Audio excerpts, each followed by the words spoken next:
கடந்த 7 மற்றும் 8 ஆகிய நாட்களில் கடைசி கால எழுப்புதல் பெருவிழா என்று ஒரு கூடுகை கரூர் பட்டணத்தில் நடந்தது. அதில் செய்தி கொடுக்கும்படி சகோதரர் ஜெகன் வந்திருந்தார். முதல் நாள் பகலில் ஊழியர்களுக்கான கூடுகை என்றதால் நானும் கலந்து கொள்ள சென்றிருந்தேன். இதற்கு முன் ஜெகனின் செய்தியை முழுமையாக நான் கேட்டதில்லை. கடைசி காலம் குறித்து பேசுகிறவர்களில் ஜெகனும் ஒருவர் என்கிற நிலையில் மட்டுமே அவரை அறிந்திருந்தேன். அவருடைய செய்தியும் காலம் கடைசி ஆயிற்று, நாம் ஆயத்தமாக வேண்டும் என்பது போன்ற பல சவாலான உதாரணங்களை, நாட்டு நடப்புகளை பகிர்ந்து கொண்டு இறுதியில் ஊழியர்கள் ஒருவருக்கொருவராக சேர்ந்து ஜெபம் செய்யும்படி ஜெபத்தில் நடத்தி கூடுகை நிறைவு செய்தார்கள். அந்த கூடுகையில் அவர் கொரோனாவை சபை கையாண்ட விதம் குறித்த குற்றச்சாட்டை என்னால் ஏற்றுக்கொள்ள இயலவில்லை. அதை பற்றியதுதான் இந்த வீடியோ. பொதுவாக கடைசி கால சத்தியங்கள் அடங்கிய வேத பகுதியை குறித்த இறையியல் விளக்கத்தை எஸ்கட்டாலஜி என்று அழைப்பதுண்டு. சிலருக்கு கடைசி காலம் குறித்த செய்தி என்றாலே பீதிதான். இதை எஸ்கட்டோபோபியா என்பார்கள். சிலர் கடைசி காலம் குறித்த செய்தி என்றால் பித்து பிடித்து போய் அலைவார்கள். இதை எஸ்கட்டோமேனியா என்பார்கள். பிரசங்கம் செய்கிறவர்கள் பீதி அடைய செய்கிறவர்களாகவும் இருக்க வேண்டியதில்லை, பித்து பிடித்தவர்கள் போல் இருக்க வேண்டியதும் இல்லை. வேதாகம செய்தியாளர்கள் இந்த இரண்டிற்கும் இடையான சமநிலையை காக்க வேண்டியது அவசியம். இப்போது ஜெகனின் செய்திக்கு வருவோம். முதல்ல அந்த பிரசங்கத்தில் உங்களுடைய சபை ஆவியானவரால் நடத்தப்படுகிற சபையா என்று அறிய அங்கே செய்யப்படுகிற பிரசங்கங்களை நீங்கள் கவனிக்க வேண்டும். அந்த பிரசங்கத்தில் பாவத்தை குறித்து, நீதியை குறித்து, நியாய தீர்ப்பை குறித்து கண்டித்து உணர்த்துகிற பிரசங்கமாக இருக்கணும்னு சொன்னார். அதை நான் ஏற்றுக்கொள்ளுகிறேன். ஆனால் அதை தொடர்ந்து இன்னொரு கருத்தை திணிக்கும் முயற்சியில் அவர் இறங்கினார். கொரோனாவை பற்றி ஆண்டவர் உங்களுக்கு அது வருகிறதற்கு முன்னாலே முன் அறிவித்தாரா? அறிவிக்கவில்லை என்றால் ஏன் அறிவிக்கவில்லை? உங்கள் சபை ஆவியானவரால் நடத்தப்படுகிற சபை என்றால் அதை அறிவித்திருக்க வேண்டும். இவ்வளோ பெரிய உயிர் சேதத்தை ஏற்படுத்தின உயிர்கொல்லி நோயை குறித்து ஏன் ஆண்டவர் அறிவிக்கவில்லை? நடக்க போகிறதை தீர்க்கதரிசிகளுக்கு அறிவிக்காமல் செய்ய மாட்டார் அப்படின்னு அவருடைய வாதம் போகுது. அதே நேரத்தில் சொல்றாரு, உலக சுகாதார மையம் அதை 2018 முன் அறிவித்தது. நாங்கள் அதை வீடியோ போட்டு ஊர் ஊராக சொல்லி எச்சரித்தோம், ஆனால் எங்களை பயமுறுத்துகிறோம் என்றார்கள். பட் அது வந்து விட்டது அப்படின்னு அவர் சொல்றார். இந்த இடத்துல ஜெகனிடம் கேட்க வேண்டிய சில கேள்விகள் எனக்கு இருக்கிறது.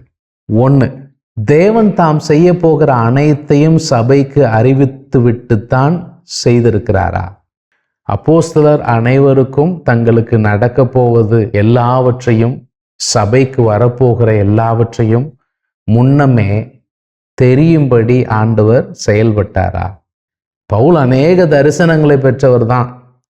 ஆனால் பிலிப்பியருக்கு நிருபத்தை எழுதும் போது அவர் திரும்பவும் சிலையிலிருந்து வெளியே வருவாரா, அல்லது அங்கே தண்டனையை பெற்று மறிக்க வேண்டியிருக்குமா என்கிற நிச்சயம் அவருக்கு இல்லை. பழைய ஏற்பாட்டில் கூட சூனேமியால் என்பவளுடைய குமாரன் மரணம் குறித்து எலிசா என்ன சொன்னார் பாருங்க. அவள் ஆத்துமா துக்கமாக இருக்கிறது, கர்த்தர் அதை எனக்கு அறிவியாமல் மறைத்து வைத்தார் அப்படின்னார். மறைவானவைகள் கர்த்தருக்கே உரியவைகள், வெளிப்படுத்தப்பட்டவைகள் தான் நமக்கு உரியவைகள். கொள்ளை நோய் வரும் என்று ஏற்கனவே ஒலிவமலை பிரசங்கத்தில் ஆண்டவர் முன்னறிவித்து விட்டார். கொரோனா வரப்போகிறது என்று இன்று சொல்ல வேண்டிய அவசியம் இல்லை. என்னவெல்லாம் சம்பவிக்கும், நீங்க என்ன செய்யணும் அப்படிங்கிறத ஏற்கனவே நமக்கு வேதத்தில் சொல்லப்பட்டிருக்கிறது. எனவே கொரோனாவை பற்றி அறிவிக்கவில்லை என்பதால் அந்த சபையில் ஆவியானவர் இல்லை என்று பேச, இந்த அதிகாரத்தை உங்களுக்கு ஆவியானவர் தான் தந்தாரா, அல்லது நீங்களா எடுத்துக்கட்டி பேசுறீங்களா? 2வதாக சபை கட்டடங்கள் குறித்து அவர் ஒரு கருத்து பேசியிருந்தார். அந்த கருத்தில் நான் உடன்படுகிறேன். ஆனால் அந்த கருத்திலும் சில முரண்கள் இருக்கிறது. ஆதி திருச்சபை கட்டமைப்பு வசதிகளில், இன்ஃப்ராஸ்ட்ரக்சரில் கவனம் செலுத்தலை, ஸ்பிரிச்சுவாலிட்டியில், ஆவிக்குரிய வாழ்வில் தான் கவனம் செலுத்தினார்கள் என்றார். வாஸ்தவம்தான். ஆனால் அவர்கள் யூதரின் கூட்டத்தாரில் ஒரு சப்செக்டா இருந்ததுனால எருசலேமில் உள்ள தேவாலயம் என்கிற கட்டமைப்பை அவர்கள் பயன்படுத்தினாங்களே. அதை என்னன்னு சொல்றது? கட்டமைப்பை முக்கியப்படுத்தாதே என்று நீங்கள் துதி மண்டபம் என்கிற கட்டமைப்பில் வைத்து தானே பேசுகிறீர்கள். இது முரண் இல்லையா? இதிலும் பயங்கரம்தான் அவர் சொன்ன அடுத்த கருத்து. கொரோனா காலத்தில் சபைக்குள் வாதை வந்திருக்க கூடாது. இதுதான் சாட்சியாக இருந்திருக்கும். கொரோனாவுக்கும் குஷ்டரோகத்துக்கும் மருந்து இல்லை, இயேசுவிடம் தான் இருக்கிறது. கிறிஸ்தவர்களிடம் தான் கொரோனாவுக்கு மருந்து இருக்கிறது. ஆனால் நாம் ஏன் குணமாகவில்லை? ஏனெனில் நம்மிடம் விசுவாசம் இல்லை. கொரோனா காலம் சபை தோற்று போனது அப்படிங்கிறார். இந்த கருத்தை என்னால் ஏற்கவே முடியவில்லை. கொரோனாவில் மரித்த ஆயிரக்கணக்கான ஊழியர்கள் மற்றும் லட்சக்கணக்கான விசுவாசிகள் அனைவருக்கும் விசுவாசம் இல்லை என்று சொல்லுவது சரியாகுமா? இதுதான் கர்த்தருக்காக வாழ்ந்து மரித்த அந்த பரிசுத்தவான்களுக்கு நாம் கொடுக்கிற மரியாதையா? இதுக்கு அவர் என்ன ஆதாரம் சொல்றாரு? எகிப்தின் வாதையை கொரோனாவோடு ஒப்பிடுகிறார். இந்த ஒப்பீடே முதல்ல சரிதானா அப்படிங்கிற ஒரு கேள்வி எழும்ப வேண்டாமா? எகிப்தில் தேவன் அனுப்பிய வாதைகளுக்கு காரணம் என்ன? ஆண்டவர் கத்தி இல்லாம ரத்தம் இல்லாம ஒரு மாபெரும் விடுதலையை 400 ஆண்டு காலம் அடிமைகளாயிருந்த இஸ்ரவேலருக்கு கொடுத்தார். இதை இன்றைய கால கொரோனாவோடு ஒப்பிடலாமா? இது தேவன் தான் கொண்டு வந்தார் அப்படின்னு சொல்றீங்களா, இல்லை தேவன் இதை அனுமதித்தார்னு சொல்ல வாரீங்களா? எகிப்தின் ஒப்புமை அப்படியே கொஞ்சம் நம்ம எக்ஸ்டெண்ட் பண்ணா, கொரோனா வழியா ஆண்டவர் அனைத்து நாடுகளில் உள்ள தலைவர்களுக்கு விரோதமாக யுத்தம் செய்து அங்கங்க இருக்கிற தமது மக்களை வேறு நாட்டுக்கு குடியமர்த்தக்கூடிய ஒரு வேலைக்காக இதை செஞ்சார் நம்ம எடுத்துக்கலாமா? இதில் அவர் சொல்றார், இஸ்ரவேலர் புறப்பட்டப்போ அவங்க கூட பல அந்நிய ஜாதிகள் புறப்பட்டு போனாங்க. அதை போல நம் மத்தியில் கொரோனா இல்லாமல் இருந்திருந்தா சபையோடு மக்கள் சேர்ந்திருப்பார் என்கிறார். எங்கும் வேத வசனத்தினுடைய கான்டெக்ஸ்டை கருத்தில் எடுத்துக்கிடாம அவரே ஒரு இன்டர்பிரட்டிவ் அத்தாரிட்டி போல நடந்து கொள்ளுகிறதை நான் உணர முடிகிறது.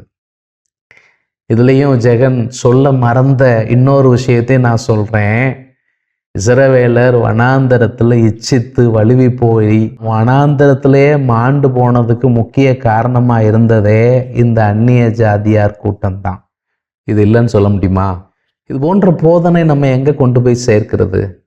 ஜெகன் சபையில் 5 வித ஊழியங்கள் நடைபெற வேண்டும் என்கிறார். அப்படியானால் இவருடைய இந்த விளக்கத்தை எந்த சபை தலைவர் அல்லது அப்போஸ்தலர் அங்கீகரித்தார் என்கிற கேள்வி எனக்கு எழும்புகிறது. முதல்ல நீங்க சபையின் அதிகார வரம்பிற்கு உட்பட்டு செயல்படுகிற சுவிசேஷகரா அல்லது போதகரா என்கிற கேள்வியும் நான் முன்வைக்கிறேன்.